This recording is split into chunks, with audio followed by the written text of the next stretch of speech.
Hello, everybody. Good day. Welcome back. We are back again.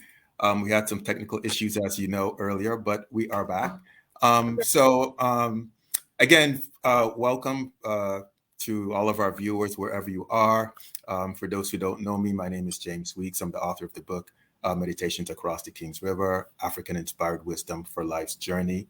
Um, I'm also the producer of the upcoming documentary film, also Across the King's River. To learn more about me and my work, visit acrossthekingsriver.com. Today, I have a very special guest with me who is also from my home island, St. Croix, Virgin Islands. In fact, she grew up across the street from my grandmother's house, right, in the Frederickstead, estate wing.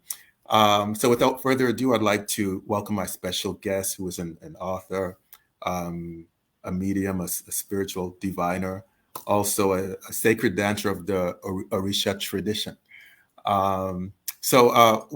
Yeah, thank you for being here. Thank you for being with us. Thank you, Baba James. Once again, it's so nice to be here to chat with you. And Yes, we did it. We made it.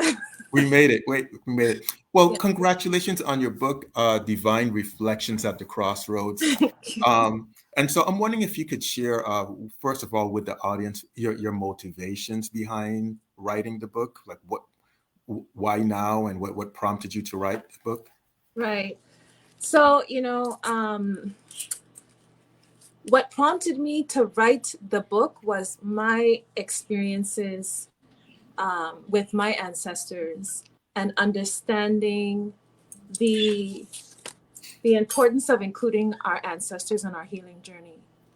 And it wasn't until I got to a place where I fully and truly surrendered to the guidance of my ancestors and literally said, you know what, I done. Like, you guys take over, I will follow, and I commit myself to following and surrendering completely to them. It wasn't until I got to that point that I realized that that's when things really began to shift for me.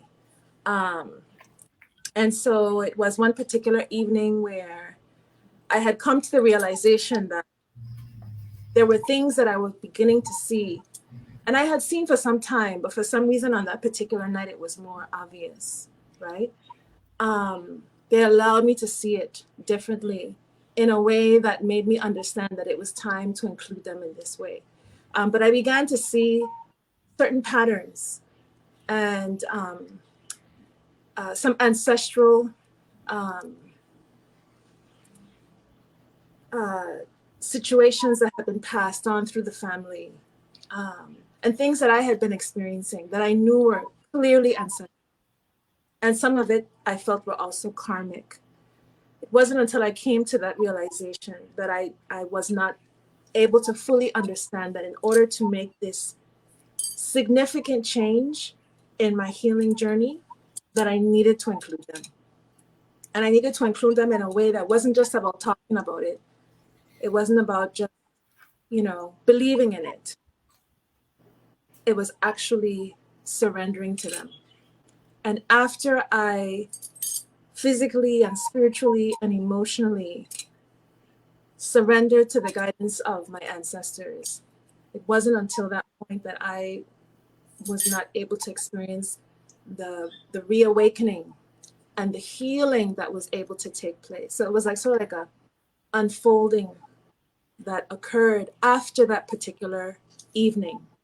And the unfolding is what I documented and captured in the book. And so hence Divine Reflections at the Crossroads, because it was their messages as I was going through these different crossroads of my life, the crossroads of healing.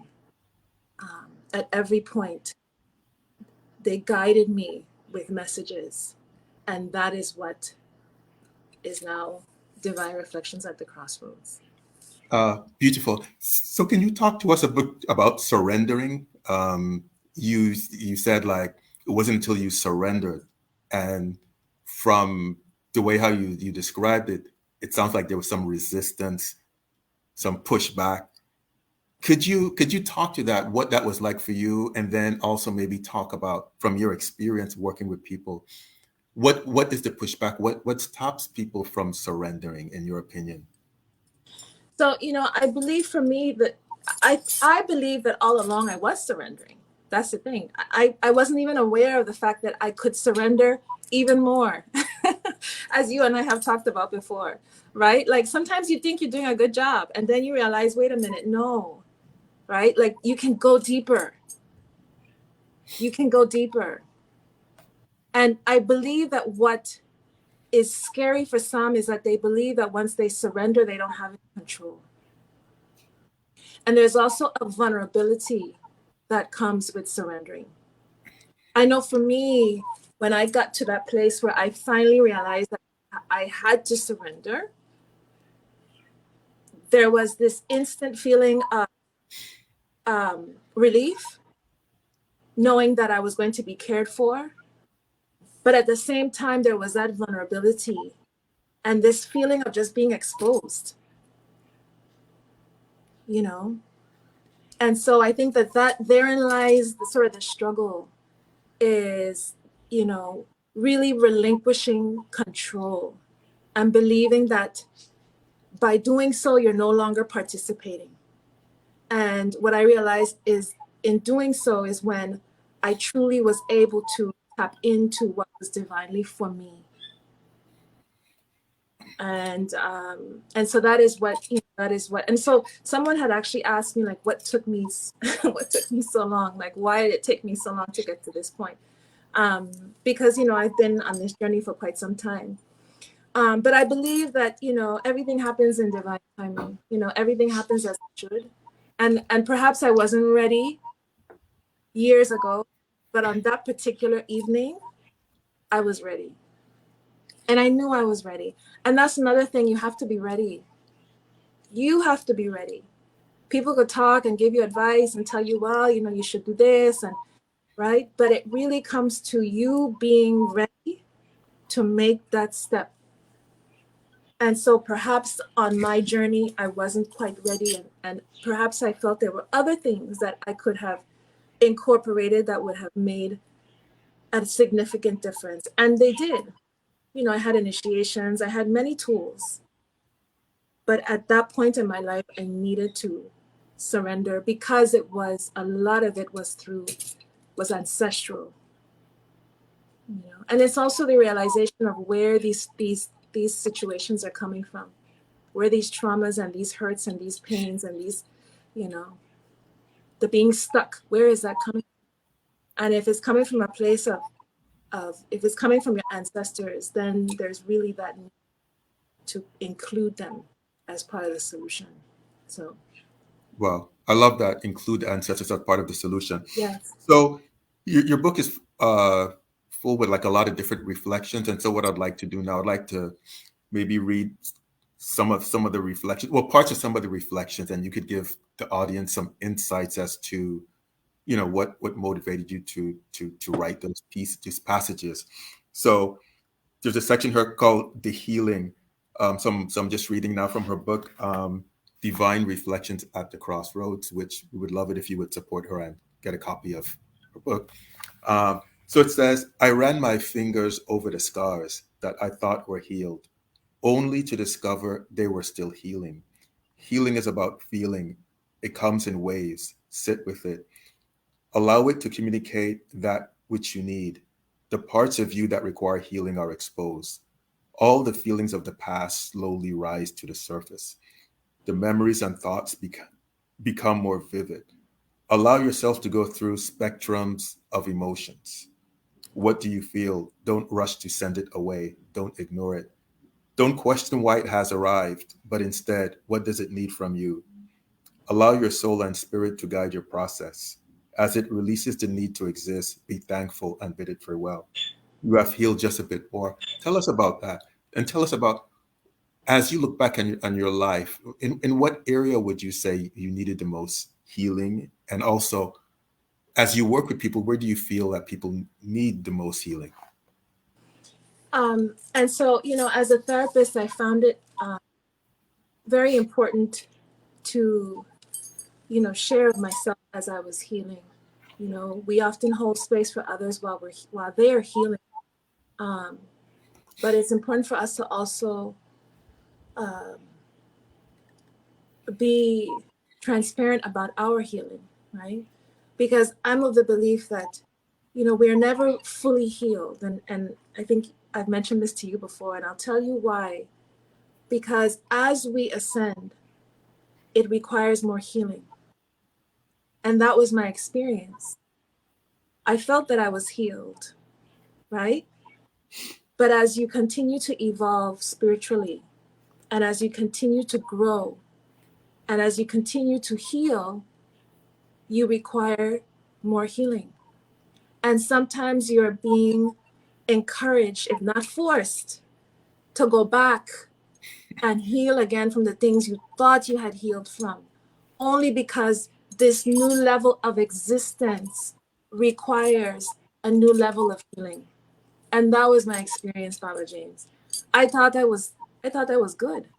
And so these were things that, and this is for a lot of people, things that we may have experienced in our childhood, right? Unresolved issues, unresolved traumas, unresolved experiences.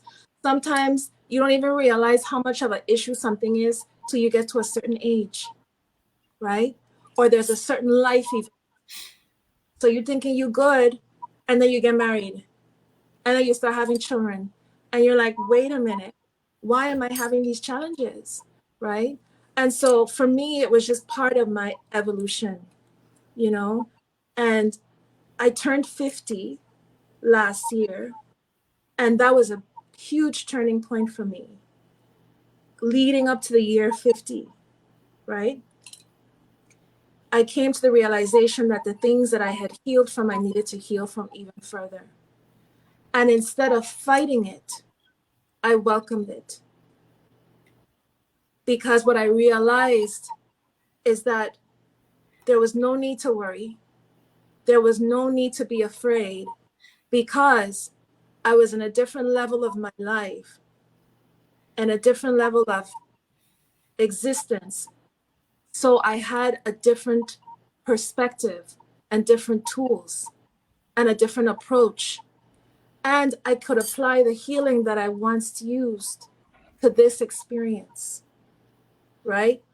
But in order to do so, I had to welcome it. I couldn't fight it. Hence the idea of allowing it to come in and tell you what is needed. Because that is a way that we can truly begin to understand what we need in order to heal, is by paying attention to the parts of us that say, hey, hello, I need you to look at this again. And if you say, no, no, no, no, no, I'm good, me ready, like I want to do this over there, and you don't accept that opportunity, then you miss out on the opportunity to be able to do the work, thank it, feel what you got to feel, release it, and move forward. And move forward with a different understanding and a different perspective, until it's time to revisit it again. And then what happens is the times in between get far and few in between. And it doesn't sting as much, right? It might be a gentle pat on the shoulder instead of like a complete knockdown. So I always tell people, take advantage of your opportunities to heal. Don't run from it. Because we have the medicine that we need in order to do so. And I could go into something else, but I'm going to stop. Yeah, no, that's beautiful. I love what you said about healing being a journey, as like you were never fully healed. I don't know, can't remember exactly how you phrase it, but it's an ongoing journey. And then I love like how you said how there are times when we think we're good, we think we're ready. I mean, as I say this, to be honest, I think of some people, clients I have worked with, well, not worked with, but still work with, right? And oftentimes, for example, when it comes to relationships, I find people exit a relationship, right? Didn't work out. And the next thing you know, they're looking for another relationship to jump in. And they want to know, well, is this person right for them? But, my position is, but you just got out of XYZ relationship. Why are you in a rush to be in a relationship with somebody else? Right.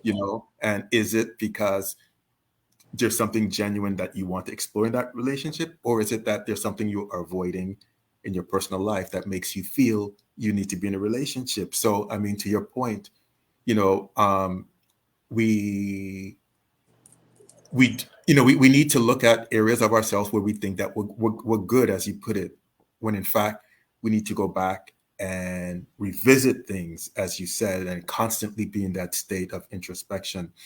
So I want to say a special welcome to all of the people who are joining us and who are watching us live. Um, uh, by far from Senegal, Dizian, Timothy, everyone, we welcome questions. So this is your chance to pose some questions to our wonderful guests. Um, I want to talk about, so as I look through your book, I see that some of the themes are around healing and purpose and destiny. So I want to read another reflection that I was looking at earlier today. And this reflection says, destiny and purpose, they are both within me, waiting for me to recognize that I am ready. There are many destinies within your destiny, and your purpose is vast. To live in purpose is to live in alignment with the vital force of existence. Your destiny and purpose extend way beyond that which you can fathom. So I'm just reading a fragment of it, and then I'm going to ask her to share her thoughts on this. But I love this, and I'll tell you why. It's because just last week I did a Facebook talk around purpose, and one of the things that I noticed, I love the word that you use, vast.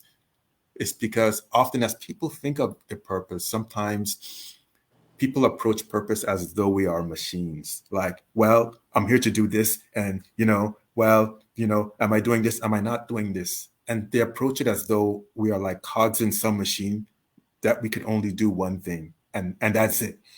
And if either we're doing that one thing or we're not. But my experience as I look at my own journey is no, it's infinite. It's vast. There is no limit to what we might be and what we might be called to do. So I just wanted to share your thoughts on as to why you put these, why you came up with this reflection and what your experience has been. Yeah.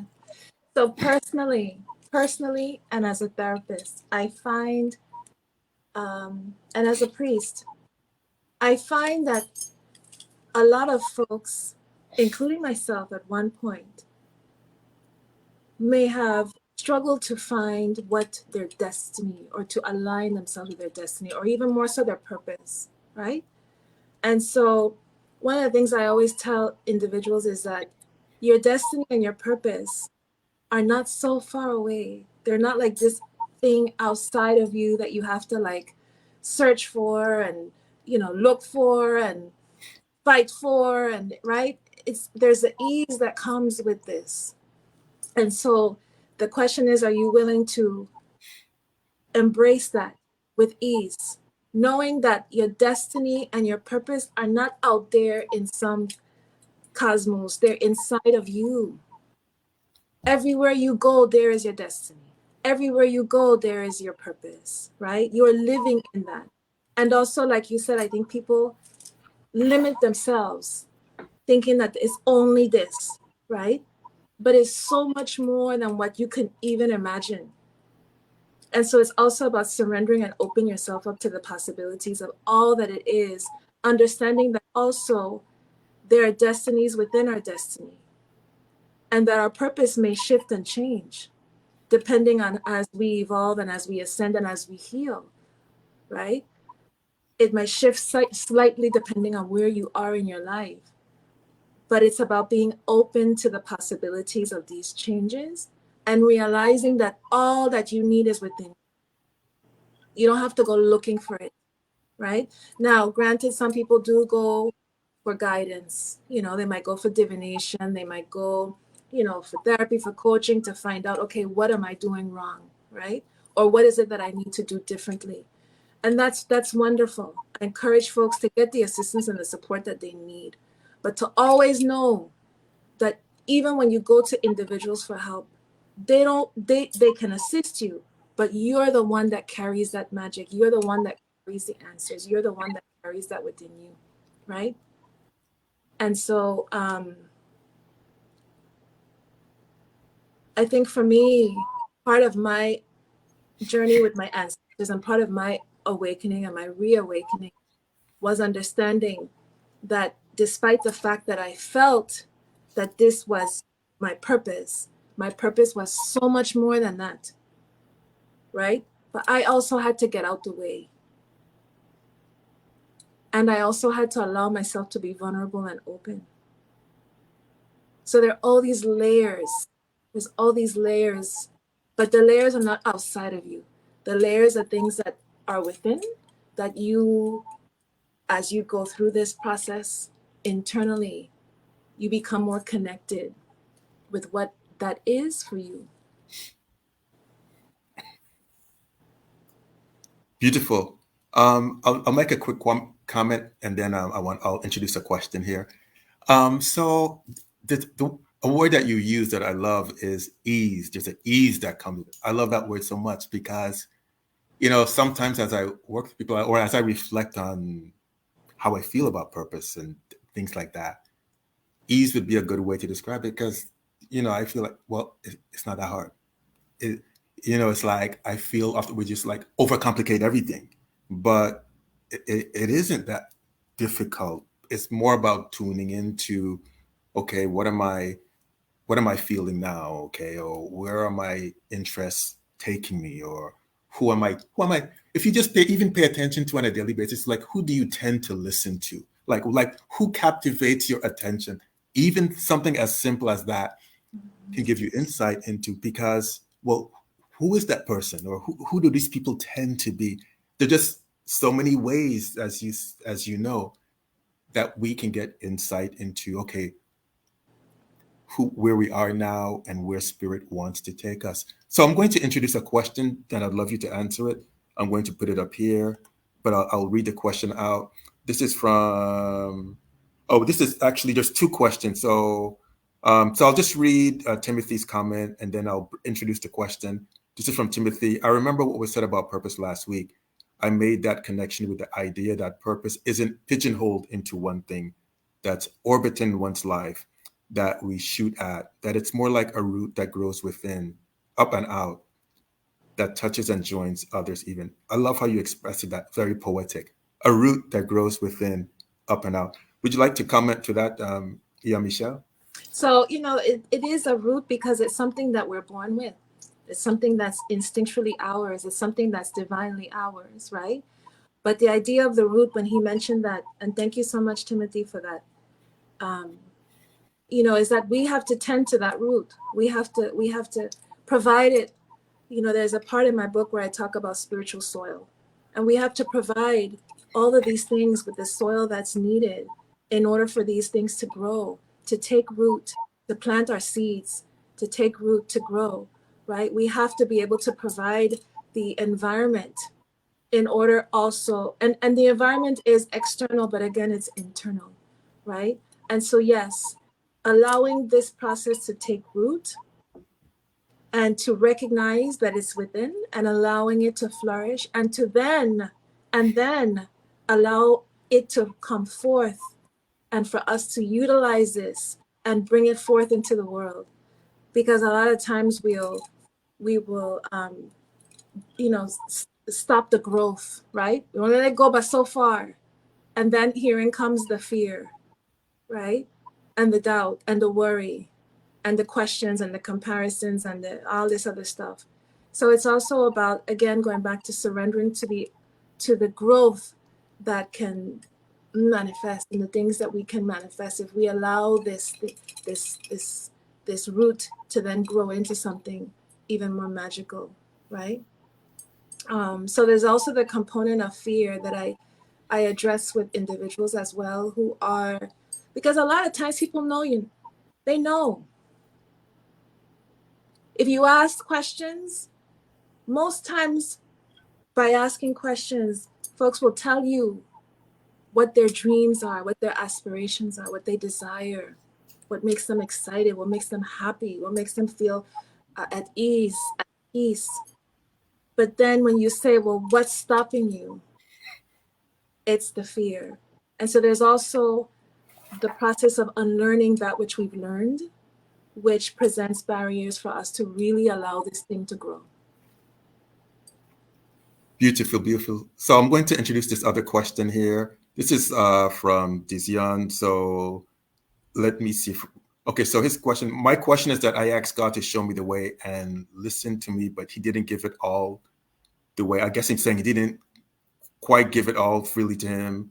He gave me 50, and it's his turn to turn the 50, I guess, to reach 100. Like, I guess he's saying that God met him halfway. I guess that's how Right. I'm understanding it. And he has to put in the other 50. So what are your thoughts on that? Yeah. So that, that reminds me of, Baba, how like sometimes we say we want something, and if it don't show up exactly the way we ask for it, we don't necessarily accept it, right? And so the 50% could also be that is how it was supposed to be, right? And with that, now what else can you do? How else can you magnify that? How else can you add, what can you add to that, right? And so, I think I understood the question, but what I would say is not to be discouraged by the 50%, because the 50 could be all that you need, right? You may see it as 50, but it may be more. It may be just enough, right? Sometimes we don't get exactly what we pray for, exactly the way we think is going to show up, or think how it's going to come. I find too sometimes, even with myself, because we're so busy, right? We're praying for this one thing, but then we're not even aware of how it shows up in our life until we look up and we say, wait, oh, okay, here it is, right? And so sometimes you're not even really cognizant of the fullness, right, of the blessings until you are able to really pay attention. So that 50, if you have 50%, take the 50 and do what you need to do with it. Because, like I said, that 50% could be a lot more than he can even imagine, right? That's lovely.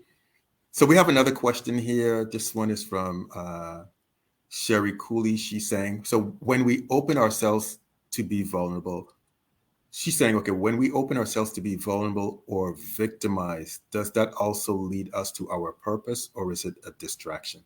So your thoughts? When we open ourselves to being vulnerable, does it lead us to our purpose? I think, let me see. Let me see if I could make sure I understand her question.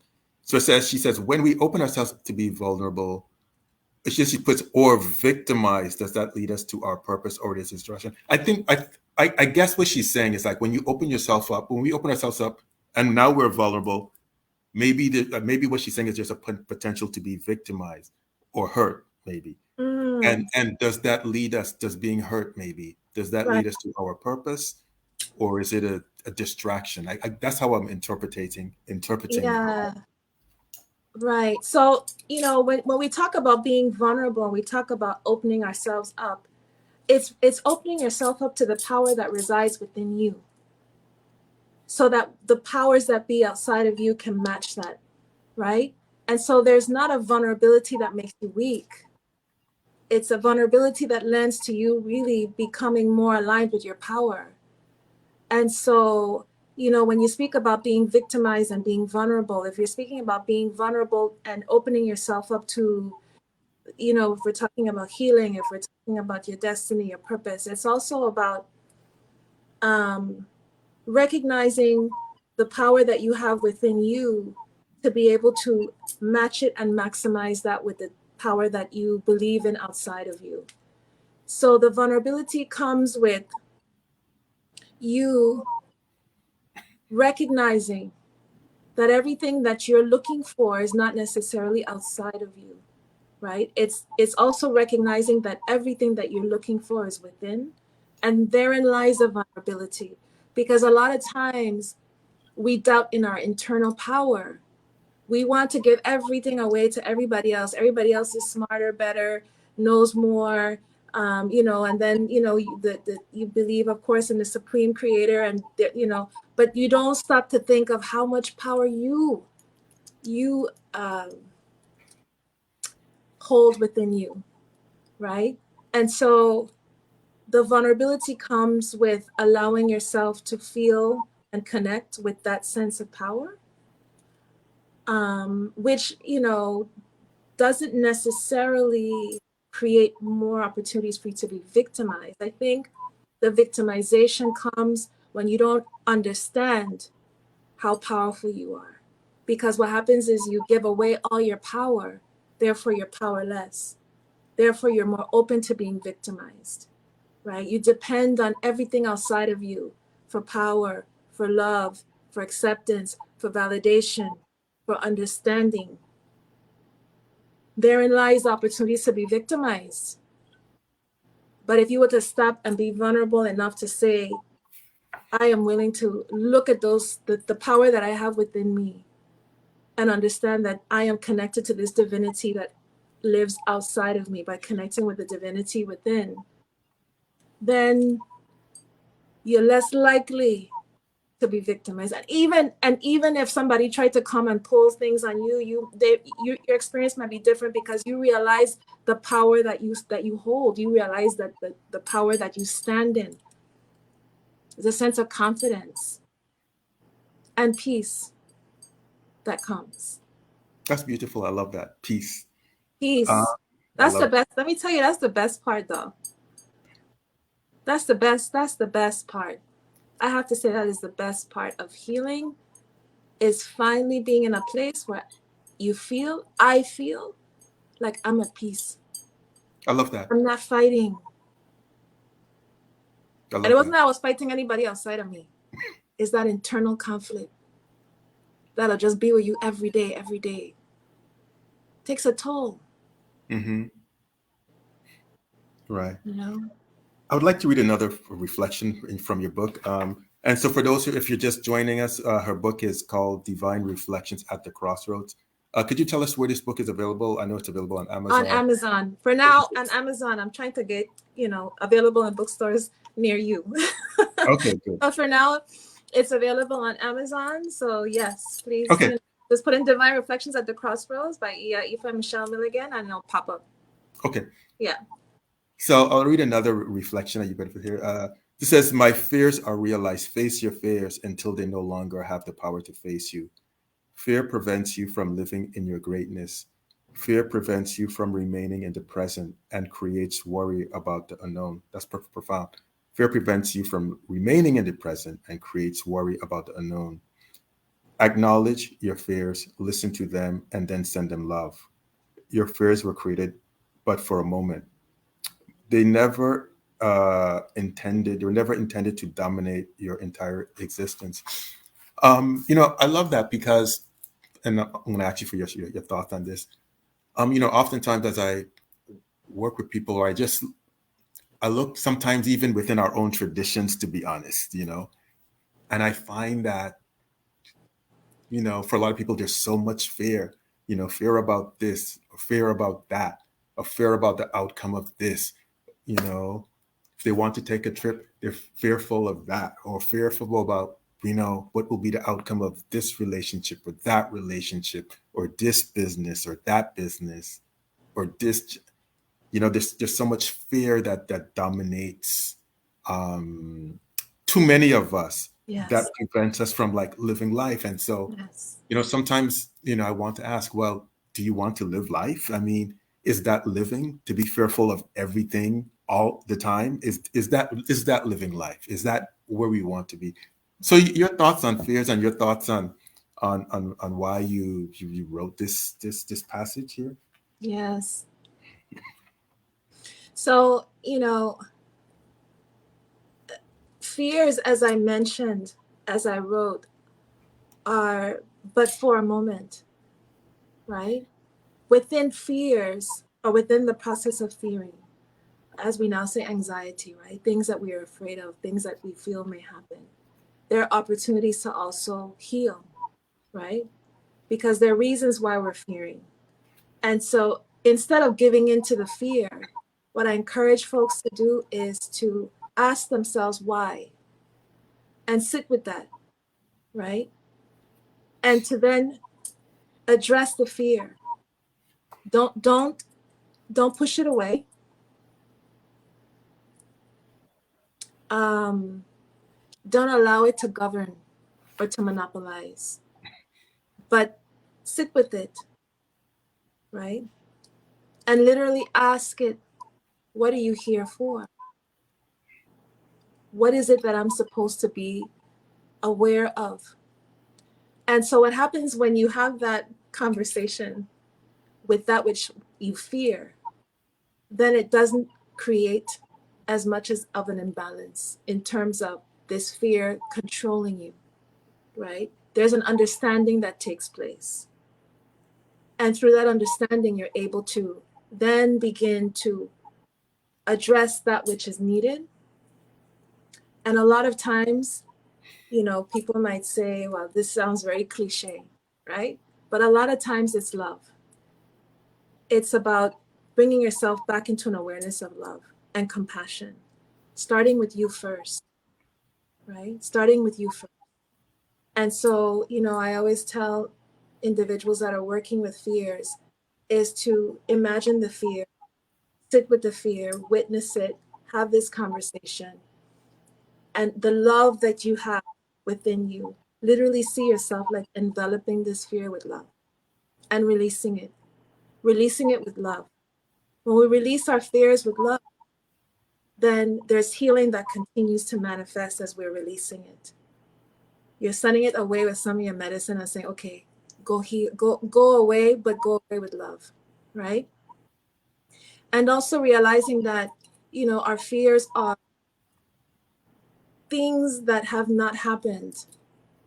A lot of times you'll hear people say, well, I'm afraid that might happen and tomorrow and next week and next year.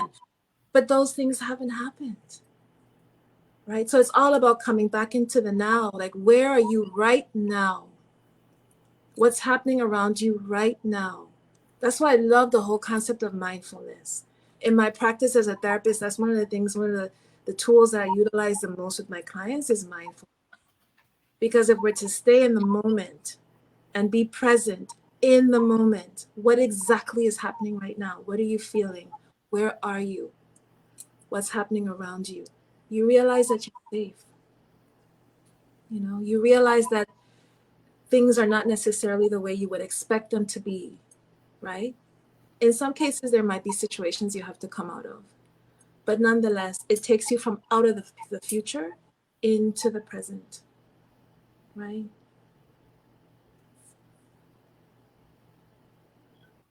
And so,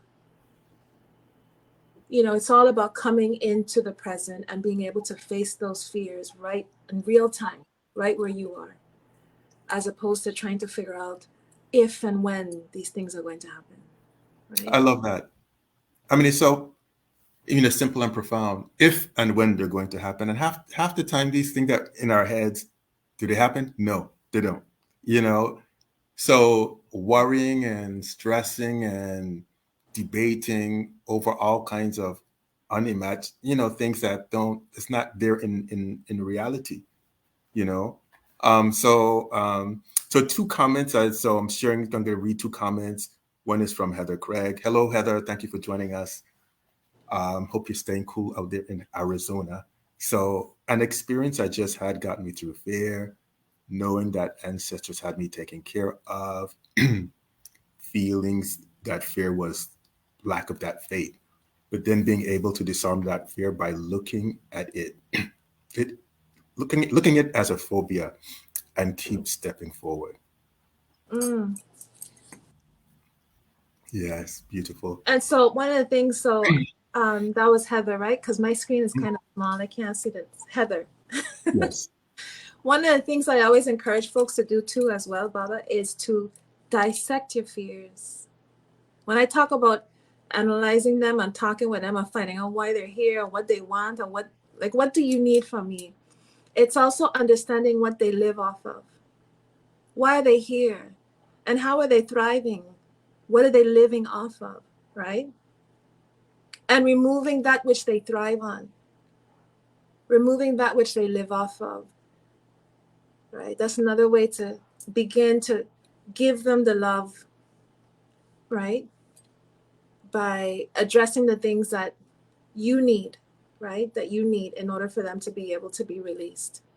Is so to also the way that Heather described, looking at the fears and assessing what this really was, right? And where is it coming from?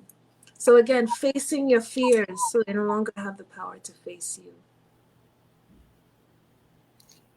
Beautiful. And so we have another comment from a lovely lady in St. Croix, Virgin Islands. Oh yeah? Yeah, Maria Styles. Buenas Hi. tardes. Gracias por estar con nosotros, mi reina. So Maria is saying, hello, Maria. Thank you for joining us, and thank you for all of your love and support Yes. as well. So good friend of ours here, Maria. Yes. So Maria says, on the other side of fear is true freedom. Love is revolutionary and transform. It is alchemical.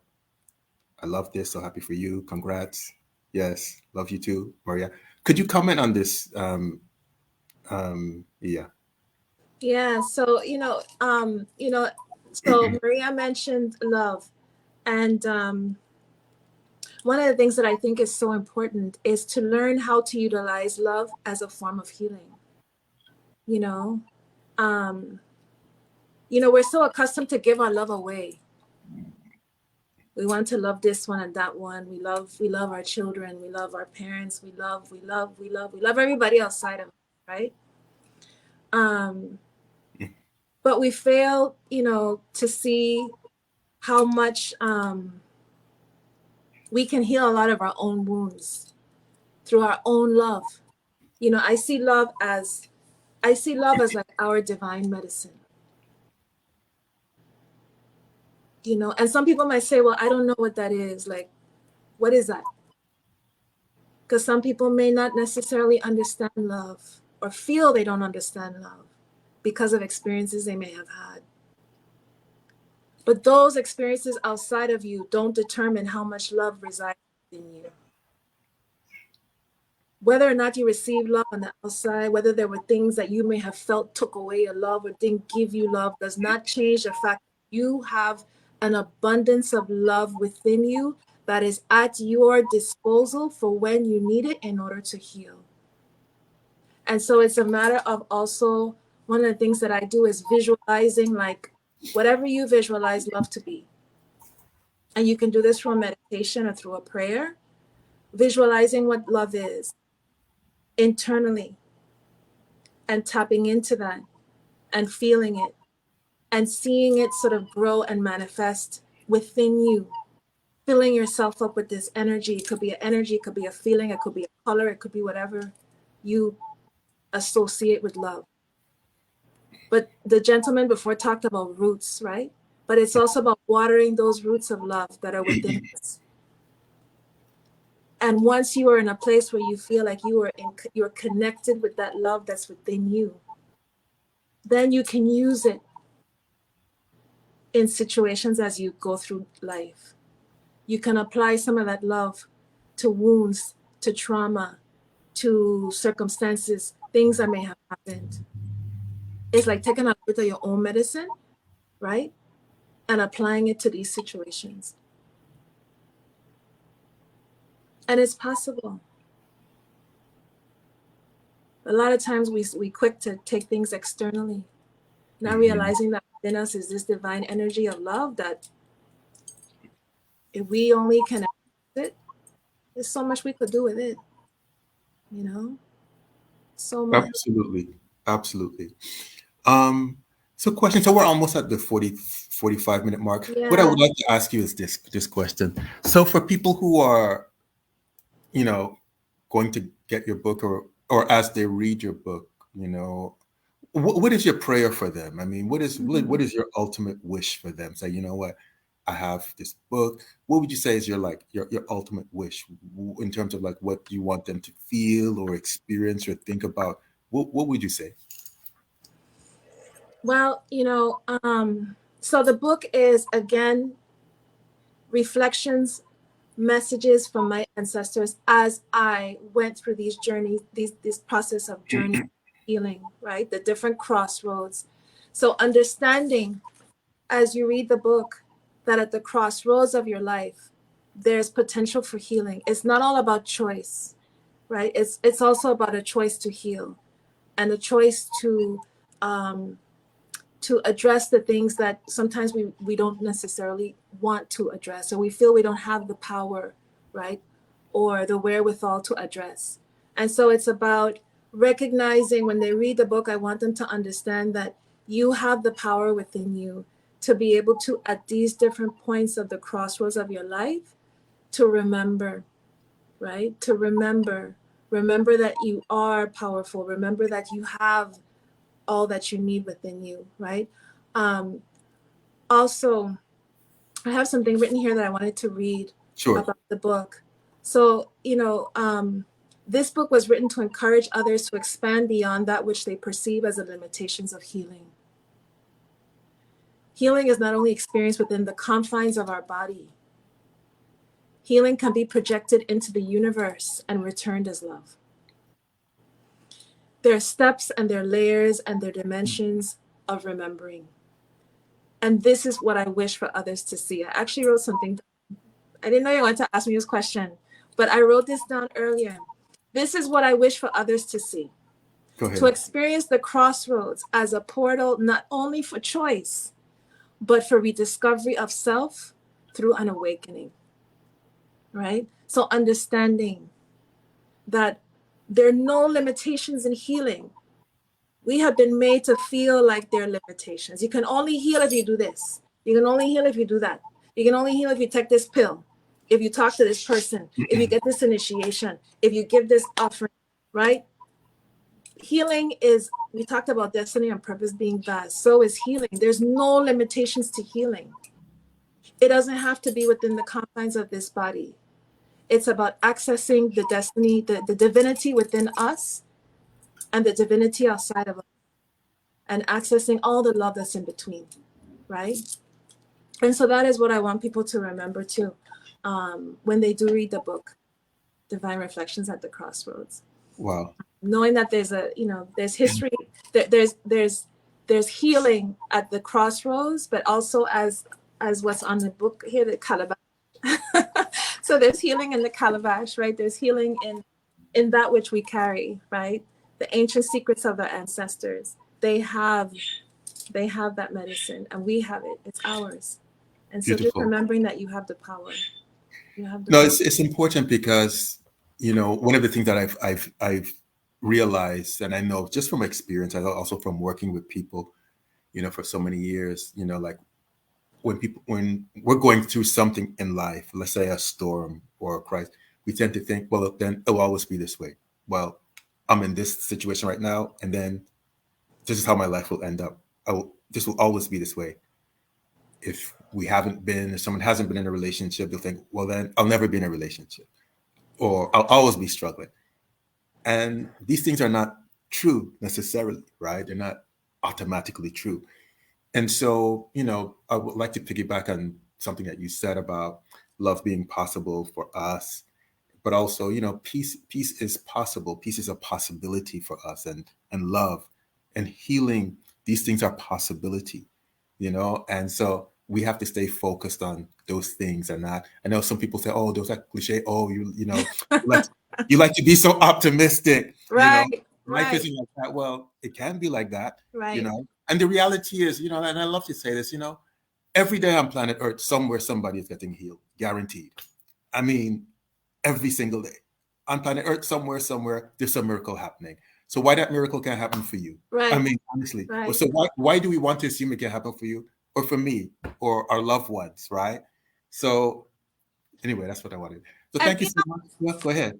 and it's not easy, I'm not Yeah. sitting up here pretending like everything is It's woo woo and right, positivity and light and butterflies and right. I'm just like floating through the world. No, I out here working. What I'm sharing are the parts of me that are healing and that have healed for now, Right, right? right. But it's every day. There's Every day. there's ease, there's an awareness, but it does take that level of attention, right? You have to work at this. It's not something that, and then there are times when you don't feel like none of this. Right. There are times where you're like, I done, right? And that's okay too. Right. But just because you may feel that way doesn't mean that's where you have to stay.